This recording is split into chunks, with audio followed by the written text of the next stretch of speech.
everybody, to the Heat Wave podcast. My name is Anthony Aguirre, here with my partner in crime, Anthony Pasciolla, AP. We're both contributors to the Roundtable Sport Network, where we mainly cover the Miami Heat. And AP, we have a very special guest today. And if you We claim to be do. a Heat fan and you don't know him, you're not a real Heat fan.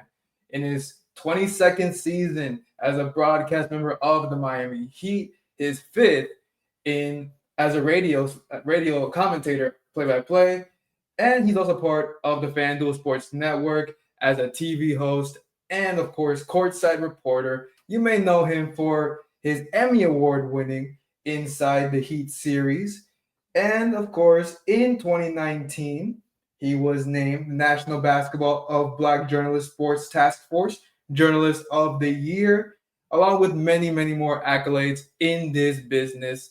Ladies and gentlemen, Mr. Jason Jackson. We're gonna pick it up from there. We're gonna pick it from there. There it is. For... It's always better in Chrome. Sorry, boys. I had to jump That's all right. Thank you for joining us, Mr. Jackson. We really appreciate your time to join us on the show.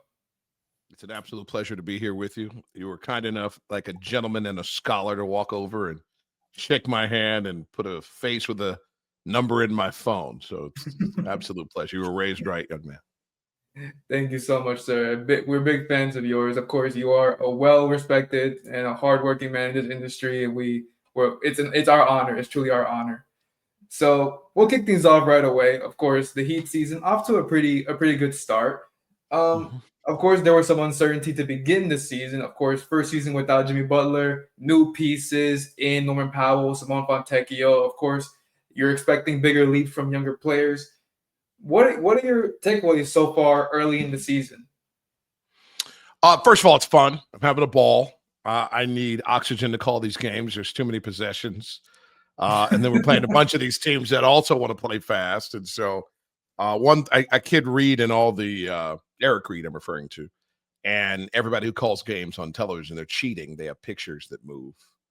I have to try to frame that on the Miami Heat audio experience with way too many words and allow Amy Audibert, my broadcasting friend and partner, both on television and radio, room to do her job. So what a wonderful problem to have, right? That you have a fun brand of basketball, winning games that probably most people didn't have.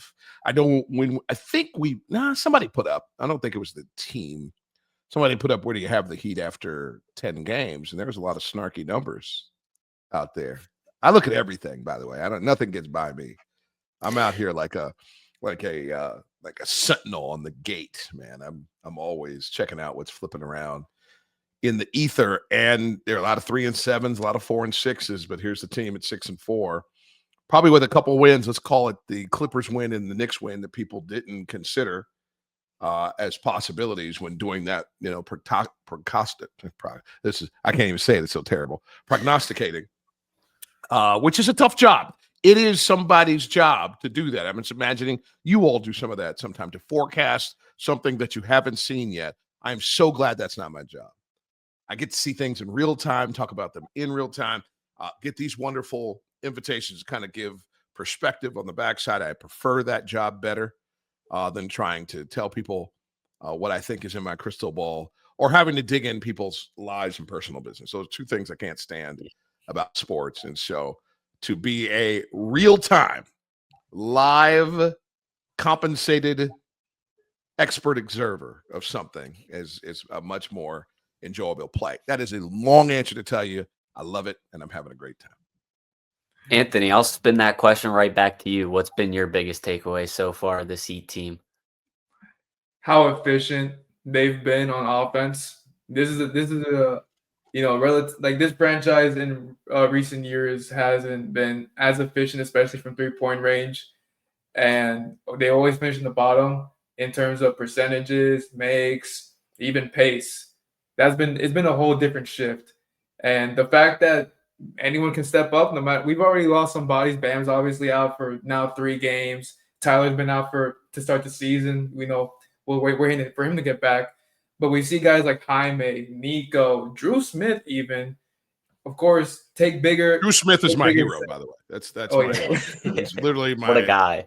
What a We guy. love American Drew hero. Smith. We love Absolutely. Drew Smith on this podcast. Imagine So, somebody telling you no, what, 4 times? And then your body doing it And you twice, still come right? back. And then you And you're still there come and back. a critical part of it. It's a wonderful message for all of our lives, yes. let alone our sports fandom. That Yes. when you know you're in the place where you want to be or should be, and remember he played. Where'd he go? Was it Brooklyn? Was one of the places? He went to Brooklyn for a short stint. Yes. It was like 17 minutes, right? He was there for 17 minutes.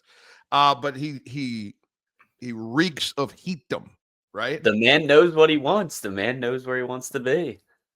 And it's so fun to watch him. He leads his team in steals and deflections and heroics. Those are three great categories, man. Drew Smith goes beyond the stat sheet. Is beyond it. He's amazing. Yeah. So Yeah. my biggest takeaways is just, of course, the improvements on offense and just how any player can really step up, especially considering there's no ball dominance. It's all movement. So it's just amazing to see. And of course, defense still stands strong. Sure. But men, are you having fun watching, covering, talking about this team? Absolutely. Absolutely. We can get complicated. We can go analytics. We can break down how many pick and rolls, what's not happening, the zone. I call it the amoeba, by the way. That thing. I played a lot of zone in high school, and I don't look like anything I ever played. No. I mean, one second it looks like matchup zone. The next it looks like man-to-man. Then it looks like a zone. By the way, and those are in 3 different possessions. Sometimes within the same possession, it looks like I'm never really sure if we're in zone. I'm going to admit that right Fair. I don't even say it. I just call it the amoeba. There it is. You figure out what you want it to be yourself. I hope you paid attention in biology, or the audio experience will be confusing. That's for all the younger kids than you two, as a matter of fact, out there doing it. That one other thing I'll add to all of this is that there is I'm not even going to use the buzzword that everybody likes to use to note that we've moved past the Butler era. There is a zeal that's at play with the spirit of the coaching staff, of the strength and conditioning, of training, of nutrition, of support staff, security, broadcasting. Like we're all it's just everybody moves in a way that and I'm not putting it all on the past era. I'm just saying like there is this particular element with these components have created something that I think is refreshing. Yeah. I want to transition here into, Mm-hmm. A little more player specific question for you here. Who is your biggest surprise? And I mean that in a positive sense, biggest positive surprise player on this Heat team so far this season? I haven't seen him yet. Fair. Okay. Not a guy like Kame? What's a guy like Kame? I'm saying, so I'll do it backwards for you. Okay. I knew Norm was going to be able to thrive in this spot. He showed us last year when the team's best offensive weapon wasn't available. He became that. So he's just, it's shampoo, right? It's rinse, it's repeat. Do it again. And so Jaime was first-year Jaime, not second-year Jaime, right? So we're getting he's out of that sophomore slump era. Yeah. What happens when you recognize, you fully understand more is needed. So I just think we're looking at growth there. What we saw last night, we're taping this on Sunday, so this is Saturday night I'm referring to, with Nico. That's Nico. But Nico has to maintain that level of confidence. He was super Anthony A. You were there last night. You're going to be Anthony A and Anthony P. Anthony A, you were in the building last night, and you recognize that Nico can be candidly hard on himself in a way that at times can hinder his own performance. So people are breathing life into him. And when he gets that air up in there, it's like helium. All right. So all these things that I'm talking about, Bam's going to be Bam, and Tyler's going to come and blow our wigs off when he's on the floor. I cannot wait for Kasparis Yakinchonis to play basketball. I can't wait. I don't know if I'm going to be surprised because I'm already titillated at the fact that Cass is going to be out there and all the Cass jokes and puns that I'm going to have it's going to be out of control. It's going to be Grady Dick out of control out there. That's what's going to happen to me. Yeah. I'll tell you right now. Kiss my Cass, busted your Cass, get your Cass off the floor. There's going to be a lot of stuff. Get ready. I'm going to be out of control. There might be a couple games I'm not available because I've been suspended. What speaking of I'm just Cass, kidding. I don't want that to happen. I don't want that. I'm gonna get the toes right up to the abyss. I try not to curl them over the edge, but there's always a line. Right there's always a line. I never see it though. AA and AP. I'm out here having a ball, man. You just that's to it. From what we experienced, watching him have what happens to young players sometimes in summer league. So then what he looked like in his pre-injury stuff in the preseason, I got to have some more, and I want to right now. What would excite you the most about his game? Is it more like the playmaking, or is there another aspect that really catches your eye? I've just not seen a Heat guard that big. Fair. Just the lead point guard being that big. He's 6'5", guys. And he's strong, and Goran's his tutor. Yeah. Can I leave now? Can I just leave now? Can I go? You put that all together. And it's like coming to theaters near you. It's like when I saw I'm going to date myself again. You guys don't have the same passion in your soul. You know people who do. When I saw the trailer drop for the movie Michael the other day, like I lost my you-know-what for like about, I don't know, it's like 36 hours. And I'm like, wait, did they adapt the MJ theater thing? There's a new script? Oh my God, his nephew's playing him. I remember the buzz about this movie about 5 years ago. I mean, like I'm losing my stuff. That's where I am with Cass. That's where I am. He's a blockbuster movie waiting to happen. Now, if all things going well, we're not going to see him anytime soon. Thank goodness our friends at FanDuel are putting on some G League games all summer because he may have to go there just to get some run. Because the rotation, as Spo likes to say, the rotation is set right now. So it's the worst kind of way that Cash probably gets his first opportunity in the NBA because it would have to be somebody's gone down, right? And then hopefully sooner than later, the guard rotation is about to get a little thick. Because one thing you're going to learn about the two hosts of this podcast here is AA is very much more a positive Heat guy than I am. And I am terrified. So AP, you are the typical Heat fan. Oh yeah, the pessimist doesn't believe in anyone. AA, you are my kind of Heat fan. I'll put it this way. I like Drew Smith before Heat fans actually like Drew Smith. Okay. Hey, but you need both to see this podcast succeed. That's all. That's what happens. I'll say this. Heat wave balance, right? You have to have heat and wave. There you go. I'll say that. I want to add on to that too. I was on the Haywood Highsmith train before Heat fans actually liked him. I'll say that. All right. So you do have a crystal ball. I do. Yeah. I got a little something in the mix. So you guys know then, and either side of it, right? I got this line from Coach O, so I'm going to steal it from Octavio De La Grana. Get ready for when the aircraft carrier shows up. Now, you can have all your little battleships in the water, and they do their work, right? But when the aircraft carrier shows up, that's the biggest ship in the water, right? What if the aircraft carrier decides to sink battleships in the water? How is Norman Powell going to coexist with Tyler Hero? Tell me. Tell me. Educate me. I feel like you need a swaddle blanket right now. We need to take care of you. This is good. So I'm just going to use recent history, right? Sure. I'm still going to get the most out of Norman Powell. Norman Powell only lost about, 2.3 points per game when Kawhi was on the floor, right? So he already knows that dynamic of, listen, I got to come out here and ball. I got to lead. And then there's a guy that's already been to the All-Star game, right? There's a guy who can score at 3 levels. There's a guy who, can't play, mate. If you saw, mate. Oh my God, I can't wait till clip that off. Clip that off because he will have a career high. I'm waiting 7.8 8.395 Wow. assists per contest. Wow. Almost 8 assists. And by the way, and he's going up to 28 points a night. I hope he proves You know me what? wrong. AP, I I'm hope off. you're right. Done. I hope you're right. I He hope doesn't you're have to right. prove anything to you. Are you kidding me? That dude is going, that beautiful head of hair of yours, that wig is going to flip when you see that guy is going, he is going to thrive so much. He's a scorer. in this I offense. give him that. It's He gonna can be- score the ball at all Okay, three so levels. what is I the want to see objective him of do other basketball, stuff. Anthony? Anthony, what are we trying to do in It's basketball? 2 ends of the floor. There's 2 ends of the floor. I want to see him So what participate happens? on both ends of the floor.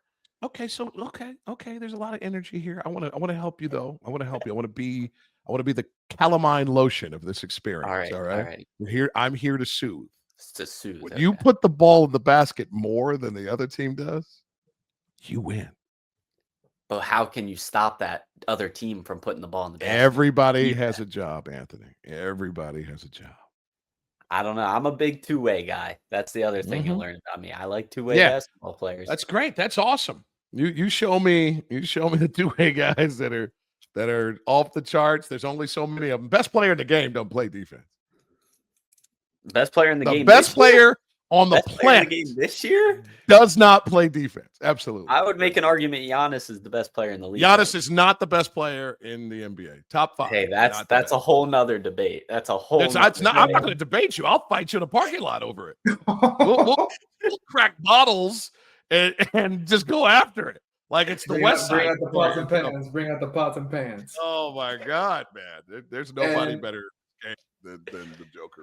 That's not even debatable. It's just not. No, it really isn't. It really isn't. And just our final topic for this episode. Obviously, an up and down season to start for Khalil Ware. He's been benched in parts of the game. He's had a short leash with Eric Spoelstra. Just what do you think Ware needs to do to sort of regain the full trust of Spoelstra, and where's it, and what's his ceiling? Just what do you think we can get out of this experience with this whole very hard-nosed life lesson we're getting? Yeah, I think I'm going to change a few pieces of terminology for you. Number one, I don't believe playing to matchups benches guys. That's just what's better for the team in this matchup is this lineup. Right. Sure. And Spo is always going to work with that mentality and that flexibility. The Kryptonian, as I like to refer to him as on occasion. I saw his parents. They showed up at a game in New Orleans last year, and they had one of the Vice jerseys where you personalize it. Number 7, Kryptonian. I was like, that's when your parents love you at a whole nother level. Name you Clark Kent's real name. Different spelling, but same deal. That's what mom was going for. And then get personalized branded shirts, jerseys with Kryptonian on the back. Gangster. So if your mama call you Kryptonian, I'm gonna call you Kryptonian. That's how that works. So with him, it actually makes sense because his skill set is otherworldly when it is all clicking at the same time. I'm willing to give anyone who didn't play 4 years at a university the equal amount of time, even though they're in the pros, the equal amount of time to develop. Mm-hmm. If we rewind the clock on Nico, rewind the clock on Bam, rewind the clock on Tyler. Only person we can't rewind the clock on is the greatest player in the history of the Heat, and that's Dwayne Wade. And I didn't mention Jaime because Jaime had his up and then a dip, and now he's back, and hopefully that's exactly where he stays. Yeah. But I'm talking about just pure ascension, right?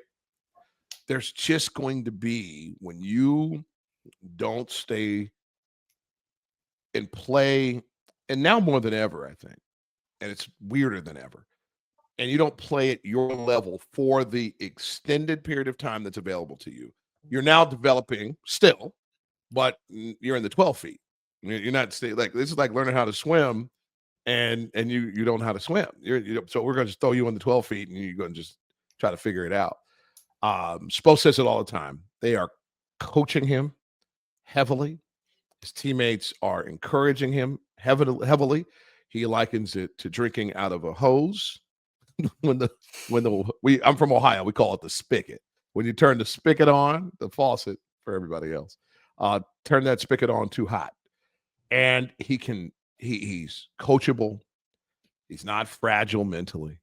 He can take Malik Allen on him. He can take Udonis on him. He can take Bam on him. He can take the head coach on him. And I think the finished product is going to be fantastic. But we're going to have to go through what we go through with most young players. This is the way it's growing going to be. pains. Yep. That's it. Definitely. Yeah. I know it's going to kill you, AP. You're going to be all right, though. AP also stands for advanced placement. I know you got it in you. I do. It's up here. It's up yes, here. Sir. It's yeah. flowing. Oh, this it's is flowing. it. This is not about your intellect. This is about your soul. And I understand. I'm a Browns fan, so I know what you're dealing with. Ooh. Except you have 3 championships and I have nothing. Okay? Well, so always remember. You have Always Shador somebody Sanders. else's. You have Shador Sanders. That's all you need. I please call him. Listen, Stefanski, if you want to save your job, put that man on the center. Put him in. That's it. And also, just to highlight, the Dolphins did beat the Bills today. Oh, Lord. Hallelujah. It is a marvelous Sunday. All those Mafia members are going to be a complete problem on Las Olas this evening. They are. Absolutely. No, not a problem if you own a bar, because they're going to be drowning their make sorrows. You a lot of money. Yeah, make you a lot of money. Lord. Made it this morning, last night, and now tonight. It's going to be a mess. They probably flew right back to Buffalo, except all their flights got canceled. So who knows? Well, Jackson, thank you again so much for taking the time. We appreciate talking to you, and good luck the rest of the season, sir. Gentlemen, now more than ever, let's go Heat. Let's go Heat. Let's go Heat. Until next time, we'll see you.